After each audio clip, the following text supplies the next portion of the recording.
our next edition of the Small Business Spotlight. Today we're in Phoenixville at Ann's Heart with Kristen, one of the organizers here.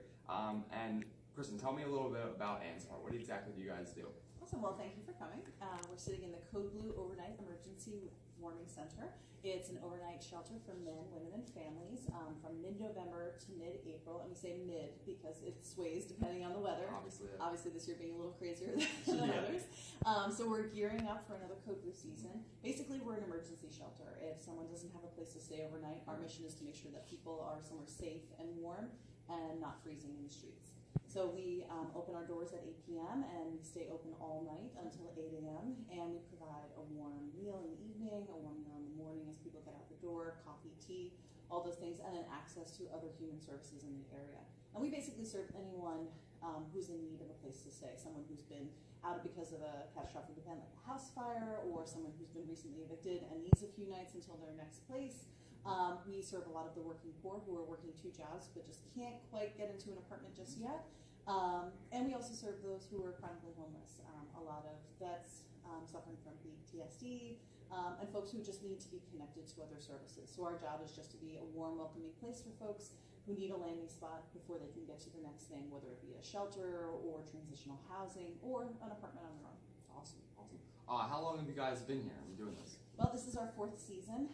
When I say that, we had a pilot season back in 2016 where a couple of people got together and said we need an emergency shelter in Phoenixville. We got some cots, and in 2 weeks we opened our doors. Awesome. And in our first pilot season in 2016, we served 48 individuals, including 2 families. So we said, okay, there's a need. So we've had our doors open every winter now for the past 3 years and going into our 4th season here. Cool. What are some ways that just everyday people can just help out and kind of give back to the community like you guys do?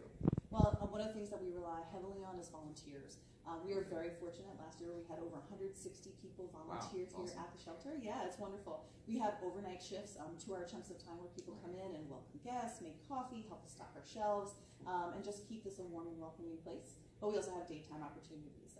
We have groups come in from businesses, or we have individuals come in who help us clean the center during the day, or prep stuff for the night coming up, help stock our shelves, all sorts of things. And we're also really supported by this super generous community. A huge chunk of our budget is obviously supplies, toilet paper, paper towels, Lysol spray for the flu season, and food, canned goods and things like that. And so that gets really expensive for us as we're a small nonprofit, but we're very lucky that people will just show up and bring us supplies and all that. It's always good. Nice to find that on your doorstep in the morning. Yeah.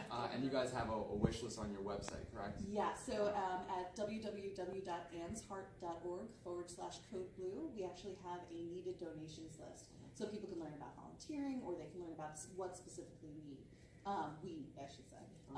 Basically, we try to make sure that we're asking for the specific things so that we're not taking away from other organizations like a food pantry or so forth and so on. And anything that we do get that we can't use, we'll make sure that we give to a community partner, another nonprofit in the area. Yeah, and we'll definitely put the link to that wish list in the description below. Oh, awesome. So next thing, you guys have this bed race event coming up. Tell me a little bit about that. Well, in Phoenixville, there's always like a ton of crazy events and awesome things going on. There's never not something going on in Phoenixville. So we are partnering with 2 other shelters in town, the Men's Shelter, Good Samaritan Services, and the Women's Shelter, Phoenixville Women's Outreach, The House. Yeah. And we figured, why not race beds for shelter beds? Why not, right? Right, I mean, it's the obvious choice. So on Saturday, November 3rd, we're holding the first annual Phoenixville bed races. We're literally challenging teams of 5 to build a bed, put wheels on it, and race it down 3rd Avenue at Reeves Park. Okay. Sounds a little crazy, but it should be fun. If you go on like YouTube or something like that and you look for bed races, you'll see a lot of interesting videos about people doing this. So. Cool. How do you exactly build a bed to race? That's like the $1 million question.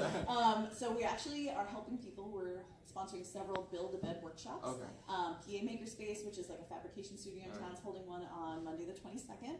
And we're going to hold a procrastinators workshop right here at the Code Blue Center on Sunday the 28th. It's after the Eagles game, so don't worry about that. But basically we're going to show people how to do it. And we have like a little blueprint online at our website for the event, which is PXV for Phoenixville, bedraces.org. Okay.